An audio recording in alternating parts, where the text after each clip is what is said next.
আমরা 311 জন বদরের প্রান্তরে যাব। ওইখানে মাদার মহাবিস দুটো ছোট ছেলে কিশোর ছেলে তার যুদ্ধ করার জন্য উপযুক্ত হয়নি, বয়স হয়নি। এই দুইজন ভাই এসে নবীজির কাছে বলতেছেন, হে রাসূলুল্লাহ, হে হাবিবাল্লাহ, আমরা দুই ভাই তো মায়ের কাছ থেকে বিদায় নিয়ে আসছি, আপনার সাথে যুদ্ধ করতে চাই। রাসূলুল্লাহ, এই যুদ্ধের জন্য আবু বকর সিদ্দিক রাদিয়াল্লাহু তো আমাদেরকে এলাও করলো না নবীজি, আপনি একটু সুপারিশ করুন, আপনি একটু আবু বকর সিদ্দিককে বলে দেন যেন আমাদের যুদ্ধের জন্য দিয়ে যান। আমাদের তো নিল না, মাপে আমরা খাটি।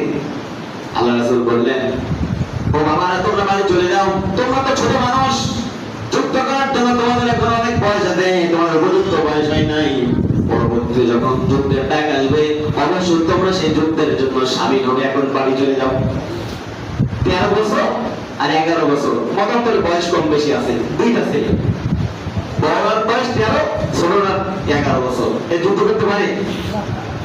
যে যুদ্ধের জন্য কঠিন যুদ্ধ, ইসলামের প্রথম যুদ্ধ, ইসলাম থাকবে কি যাবে এরকম একটা অবস্থা।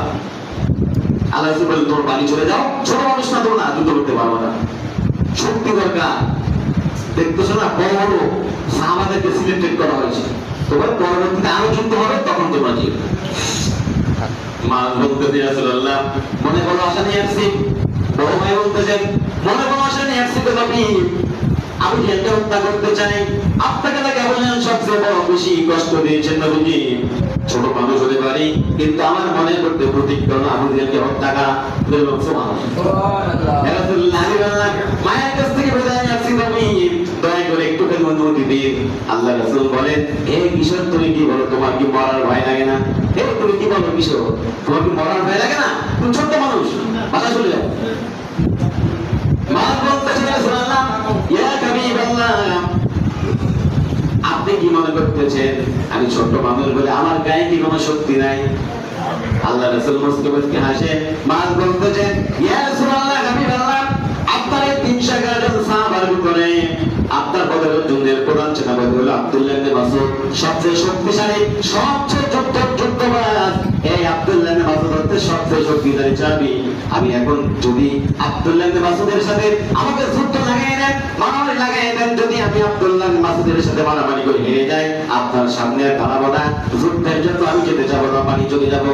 কিন্তু আমার কথা হলো, আমার গায়ে শক্তি আছে কিনা আপনি একটু পরীক্ষা করে দেখেন। আব্দুল্লাহ ইবনে মাসউদের সাথে আমাকে একটু কুস্তি লাগাই দেখেন, আমার গায়ে শক্তি আছে কিনা। বলুন সুবহানাল্লাহ। বলতেছি, রাসূলুল্লাহ, আপনি মনে করতেছেন আমি ছোট মানুষ, আমার গায়ে শক্তি আছে কিনা? আপনার এই 311 জনের সব থেকে শক্তিশালী আব্দুল্লাহ ইবনে মাসউদ, তার সাথে আমার একটু লাগাই দেখেন, আমার গায়ে শক্তি আছে কিনা। যদি আমি হেরে যাই, বাড়ি চলে যাবো, আর যদি জিতে যায় আমাকে কিন্তু বদরের প্রান্ত নিতে হবে। আল্লাহ রাসূল মুস্কি হাসি দিয়ে বলে, আব্দুল্লাহ ইবনে মাসউদ এদিকে আসো। লাব্বাইক ইয়া রাসূলুল্লাহ, হাবিবাল্লাহ। বললেন, এই কুস্তির সাথে তুমি একটু লাগো তো, মাদের সাথে একটু কুস্তি লাগো।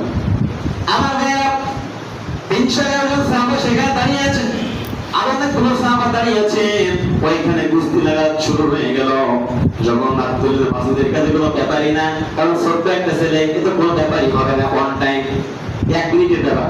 আব্দুল্লাহ ইবনে মাসউদ এত শক্তিশালী, তার কাছে 1 মিনিটের ব্যাপার ওই মাছকে মারার জন্য। আমার ভাইয়া ঘাড়ের কান থেকে যখন আব্দুল্লাহ ইবনে মাসউদ হাত দিয়ে যখন এরকম করে আটকে ধরেছে, আমার ভাইরা বন্ধুরা আসার দিয়ে জমিনে ফেলে দিবে। এমন সময় মাছ কানে কানে বলে, ও ভাই আব্দুল্লাহ ইবনে মাসউদ, তোমাকে একটু বলি, একটু কানটা লাগিয়ে শোনো, তুমি হচ্ছে মক্কার সাহাবী, আমি হচ্ছি মদিনার সাহাবী। তুমি অনেকদিন যাবত নবীজিকে কাছ থেকে দেখেছো, আমরা অল্প কদিন নবীজির কাছ থেকে দেখলাম। ও বড় ভাই আব্দুল্লাহ ইবনে মাসউদ, আপনার গায়ে অনেক শক্তি, আমার গায়ে শক্তি নাই, আমি আপনার সাথে যুদ্ধ করে পারবো না, এটা আমি জানি।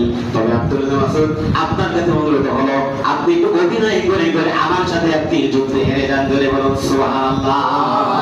আপনি আমাকে মেরেন না, মারার ভান করে বলুন সুবহানাল্লাহ। আপনি মানে বিশ্বকে বুঝাই দেন যে আপনি শক্তি খাটাচ্ছেন, কিন্তু বাস্তবে শক্তি খাটায়েন না, আমাকে মারতে দেন। বলুন সুবহানাল্লাহ।